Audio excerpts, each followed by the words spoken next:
there is a thing. In Texas, it is known as the Owl Witch. In Mexico, it is called La Lechuza, the owl in English. They hold a prominent place in Hispanic legend and have equivalents all across the world. The harpies of ancient Greece and the banshee of ancient Celtic legend are two such examples. La Lechuza, the Owl Witch, is just as terrifying. There are several theories about what exactly the Owl Witch is. The first version of the story tells of a woman who practiced witchcraft many centuries ago.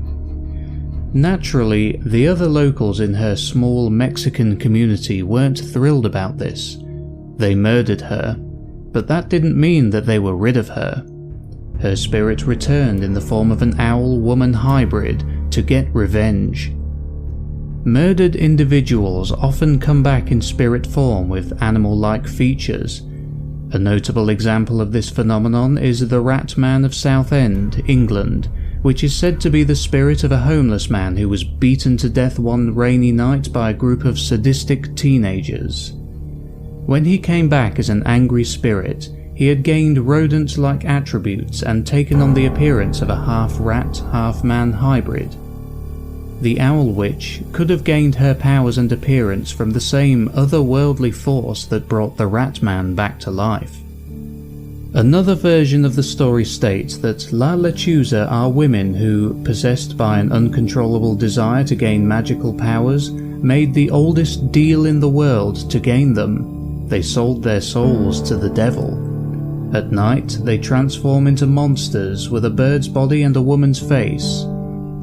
They then fly across the night sky, searching for the prey that they desperately need in order to continue on with their incredible powers, human prey. When she finds a suitable target, she will perch in a location where she can't be seen, and then, like other predatory cryptids such as the Awizot and the Crocoter, she will make noises which act as bait for her prey, most notably the sound of an infant crying.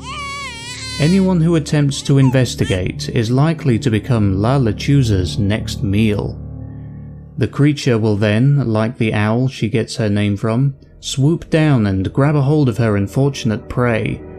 She then carries the confused and terrified Good Samaritan back to her nest, where she pins them down and pecks away at them, tearing them apart slowly until they eventually succumb to their injuries and blood loss, and die.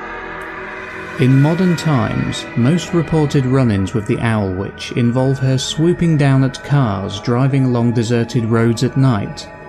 They are said to be able to withstand gunfire and are possibly immortal. As a witch, Lechuza possesses supernatural powers.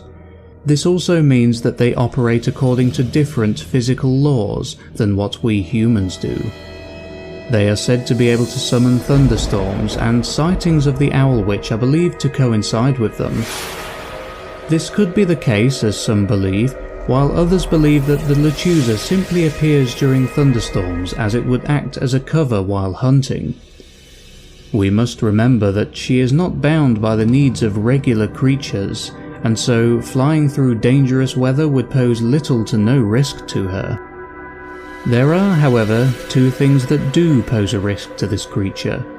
The Owl Witch, first of all, fears salt. This is possibly due to her gaining her powers from the devil. If she possesses some of the devil's powers, then she may possess his weaknesses too. If you spill salt on the dinner table, gathering it up with your hand and throwing it over your left shoulder is said to blind the devil as he stands behind you. It could be for this reason that the Owl Witch too fears being burned and blinded by salt.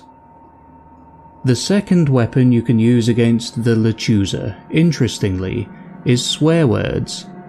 Upon hearing the call of a Lechuza, the best thing to do is to immediately begin cursing her and shouting the most obscene words you can think of in her direction. Doing so will drive her away. Whatever you do, do not go outside to investigate the sound of a baby crying. As much as it may pain you to swear at a baby, This may be the best course of action if that baby happens to be crying outside of your house in the dead of night. Rather frightening stuff, wouldn't you agree, traveller?